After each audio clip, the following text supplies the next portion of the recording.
sorry. That's okay. I should have said something. My fault, no. So This is the last thing. Is our motion study. So what we do with the motion study is specifically called a penning study. So we outline all of the vertebra. Zoom in here.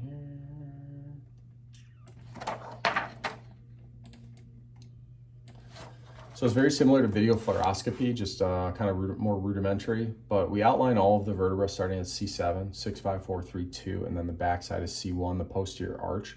As you bend the head forward, you should see each individual vertebra shift outside of the black box, and C1 should elevate. If it's not moving, which you'll see, it's stuck, it's subluxated, misaligned.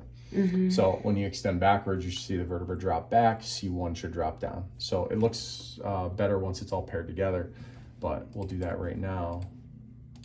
And if you're okay, I'm just gonna slide over this way. So just with flexion forward, we've got 2, 3, 4, 5, 6, 7.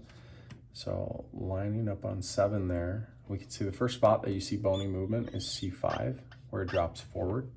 So as you're flexing the head forward starting at 7, 5 is the first one to move. As you can look at C6, there's a smidge of motion there and there. Are those the ones that are stuck? They get stuck? 6 is definitely stuck at the base. So we need to get this one moving more like 5. But even as you bend your head forward at 5, as you line up, C4 is stuck, 3 is stuck. You don't start moving until you hit C2. No wonder.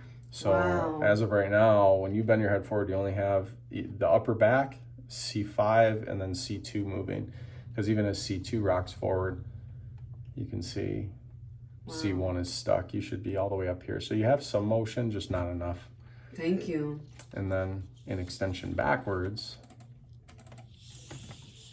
2, 3, 4, 5, 6, 7. I'm gonna slide this down a little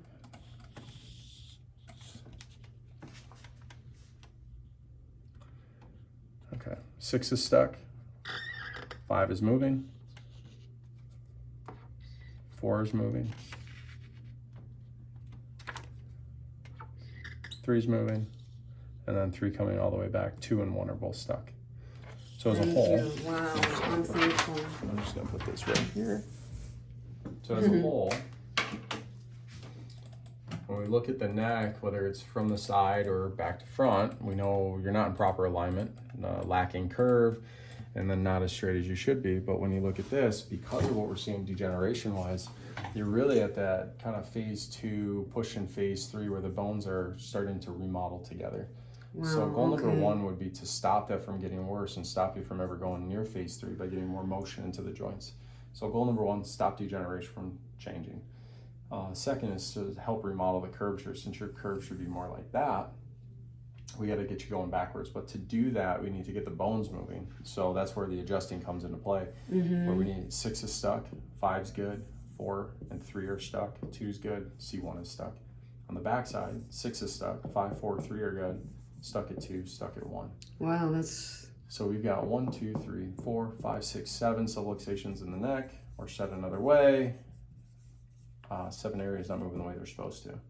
The biggest issue being C6 and C1. Since you're not going up and down, you're not moving forward and back, you're stuck. And if you're stuck, you shut down. Thank you, my Lord, no wonder. So if you just trace it back from a biomechanics, you're gonna lack range of motion, mobility, but then on top of that, the muscles are gonna be involved because they're gonna try to stabilize you, so they're gonna be tight and restricted.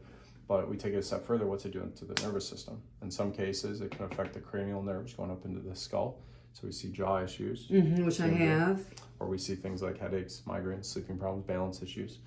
You get into 3 and 4, we're talking a lot of the muscles, the upper back of the neck, or nerves going to the thyroid gland. And I don't have a thyroid gland too, so yeah, affects that too. And then C5, the only one that's working at 100%, 5, 6, and 7, that's a lot of the nerves forming the brachial plexus that go down to the arms and hands. So numbness, tingling, grip strength, fine motor movement, burning sensation, but also muscles of the upper shoulders. So thank you. This is you. So I can't wait. I know I've been neglecting myself for years, so yeah. I'm getting healthier, Jessica, because I got to run around with those children. And you, I love you. You take care of yourself too, okay? Love you. Have a good one.